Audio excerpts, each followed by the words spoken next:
Hello friends, welcome back to this channel. दोस्तों, इस video में हम लोग रिलायंस इंडस्ट्रीज़ लिमिटेड के लिए बातचीत करेंगे। लेकिन आगे बढ़ें उससे पहले आपसे दो रिक्वेस्ट करना चाहूँगा। पहली रिक्वेस्ट कि अगर आप डीमैट अकाउंट या ट्रेडिंग अकाउंट ओपन कराना चाहते हैं, डिस्क्रिप्शन बॉक्स में एक लिंक आपके लिए ड्रॉप किया गया है। दूसरी रिक्वेस्ट कि अगर आप इस चैनल को फर्स्ट टाइम देख रहे हैं, सब्सक्राइब करके बेल आइकन को हिट कर लीजिए ताकि आपको किसी भी वीडियो की नोटिफिकेशन मिस ना हो। दोस्तों, Reliance industry limited last trading session में 27 अगस्त 2021 को 2227.40 के ऊपर लगभग 0.14% की गिरावट के साथ बंद हो जाता है। ओपन हुआ था 2237.00 के प्राइस के ऊपर, 2216.05 का लो बनाया और 2242.75 का हाई बनाया। पूरे इंट्राडे में टोटल वॉल्यूम ट्रेड किया 48,36,812। अगर हम बात करें इस कंपनी के मार्केट कैपिटलाइजेशन तो दोस्तों 1.4 मिलियन करोड़ यानी 14,35,581 करोड़ रुपए। 200 डेज़ के एवरेज वॉल्यूम की बात करें तो 58,36,083 है। ओके, चलिए बात करते हैं एक बहुत ही बड़ी अपडेट की। दोस्तों, रिलायंस इंडस्ट्रीज लिमिटेड जैसा कि आपको पता है भारत देश की सबसे बड़ी कंपनी मार्केट कैप वाइज। दोस्तों, इलेक्ट्रॉनिक स्पेस में भी रिलायंस इंडस्ट्री लिमिटेड की रिलायंस रिटेल यूनिट एंट्री करने जा रही है और बहुत ही एग्रेसिव तरीके से करने जा रही है। दोस्तों, आप यहाँ पे देख पा रहे होंगे Reliance Retail to make BPL Kelvinator products. दोस्तों, बीपीएल और कैलविनेटर सुनकर के आप कंफ्यूज हो रहे हैं तो मैं आपको बताना चाहूँगा ये दो ओल्ड ब्रांड्स हैं, राइट। इलेक्ट्रिकल स्पेस में दोनों ओल्ड ब्रांड्स हैं और इन ओल्ड ब्रांड्स की वैल्यू को फिर से रिकॉल कराने के लिए रिलायंस इंडस्ट्रीज़ लिमिटेड की रिलायंस रिटेल यूनिट ने कुछ एग्रेसिव प्लान तैयार करके रखे हुए हैं। दोस्तों, रिलायंस रिटेल लिमिटेड ने लाइसेंस एक्वायर कर लिया है ताकि बीपीएल और कैलविनेटर ब्रांड्स के अंतर्गत प्रोडक्ट्स को तैयार कर सके यानी मैन्युफैक्चरिंग कर सके और मार्केट में उनको बेच सके। ये जो मूव है ये रिलायंस रिटेल को इलेक्ट्रिकल स्पेस में एंट्री करने का एक सुनहरा मौका देने जा रहा है।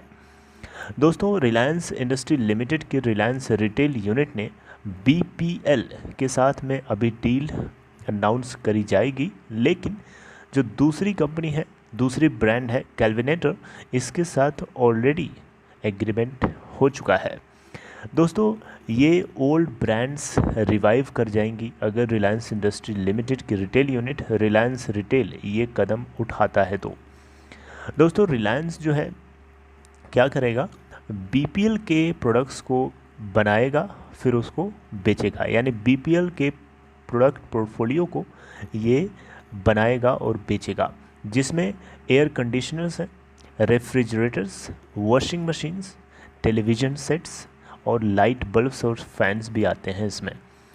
रिलायंस ने ये एक तरीके से एक aggressive marketing and distribution plan तैयार करके रखा हुआ है ताकि इन ओल्ड ब्रांड्स को, ओल्ड इंडियन ब्रांड्स को ज़िंदा वापस खड़ा किया जा सके।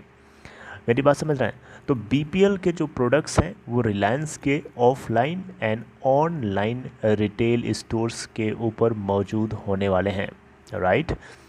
इसके अलावा दोस्तों, जो इनके प्रोडक्ट्स होंगे इलेक्ट्रॉनिक स्टोर्स पे भी अवेलेबल होंगे, जो लोकल इलेक्ट्रॉनिक स्टोर्स होते हैं, फिर रिटेल स्टोर्स हो गए, ऑनलाइन पोर्टल्स हो गए, राइट। ये जो प्लान है दोस्तों, ये नए प्रोडक्ट्स और मेजर कैंपेन्स को लॉन्च किया जाएगा फेस्टिवल सीज़न के टाइम पे खासकर, ताकि लोगों के अटेंशन को ग्रैब किया जा सके।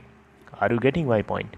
तो रिलायंस रिटेल यहाँ पे किसी तरीके की कमेंट्री नहीं किया, लेकिन जो कुछ बातें अभी तक मीडिया सोर्सेज के अकॉर्डिंग पता है वो मैं आपको बताने की कोशिश कर रहा हूँ।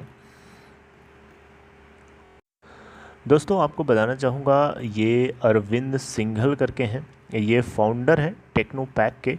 इनकी तरफ से कुछ बातें बताएंगे कि रिलायंस की ये जो चाल है ये कहीं न कहीं इन ओल्ड ब्रांड्स को एक बार वापस ट्रैक पे ले आने में काफ़ी हद तक मदद करने वाली है। लेकिन यहाँ पे इन्होंने एक सजेशन दिया। वो सजेशन ये है कि रिलायंस रिटेल वेंचर लिमिटेड को कंटेम्प्रेरी बेसिस पे मैन्युफैक्चरिंग करके मार्केट में बेचना शुरुआती दौर पे इनको करना पड़ेगा। यानी जिस तरीके के प्रोडक्ट्स इन ओल्ड ब्रांड्स के अंतर्गत बनाए जाते थे और मार्केट में बेचे जाते थे, शुरुआत वहीं से करनी पड़ेगी, क्योंकि ओल्ड जनरेशन को रिकॉल कराने के लिए इनको उसी तरीके के प्रोडक्ट्स को डिज़ाइन करके पहले बेचना होगा, ताकि धीरे धीरे लोग समझें जाने कि हाँ ये के ओल्ड ब्रांड्स की वैल्यू वापस मार्केट में आ रही है। देखिए, डिजिटल कॉमर्स में रिलायंस रिटेल वेंचर लिमिटेड का काफ़ी ज़्यादा कंट्रीब्यूशन रहा है रिलायंस इंडस्ट्री लिमिटेड के Q1 के नतीजे को रिप्रेजेंट करने में। रिलायंस रिटेल लिमिटेड का जो बिजनेस है कोविड-19 की वजह से बहुत बुरी तरीके से इम्पैक्ट हुआ था। इसके बावजूद भी कंपनी को नेट प्रॉफिट हुआ था 123% ऊपर ग्रोथ के साथ, विच वॉज 962 करोड़ रुपए इन Q1 30 जून 2021। ये कैलेंडर ईयर की मैं बात कर रहा हूँ, यानी हमारे करंट फाइनेंशियल ईयर के फर्स्ट क्वार्टर में इनको 962 करोड़ का नेट प्रॉफिट हुआ था। ईयर ऑन ईयर बेसिस पे देखें तो ये 123% की जंप है। रेवेन्यू फ्रॉम ऑपरेशंस में 22% की ग्रोथ देखने को मिली थी और डेटा है 38,547 करोड़ रुपए। तो दोस्तों, रिलायंस रिटेल वेंचर लिमिटेड को ये एक बहुत ही बड़ी खबर है और आई होप कि मैं आपको पूरी इन्फॉर्मेशन कम्प्लीटली समझाने में सक्सेसफुल रहा। अगर आपको लगा कि ऐसा है तो इस वीडियो को एनकरेज करने के लिए आप सिंपली लाइक कर सकते हैं और अपने लोगों में अगर आप चाहें तो इसे सर्कुलेट भी कर सकते हैं। Okay, so take care, see you next time.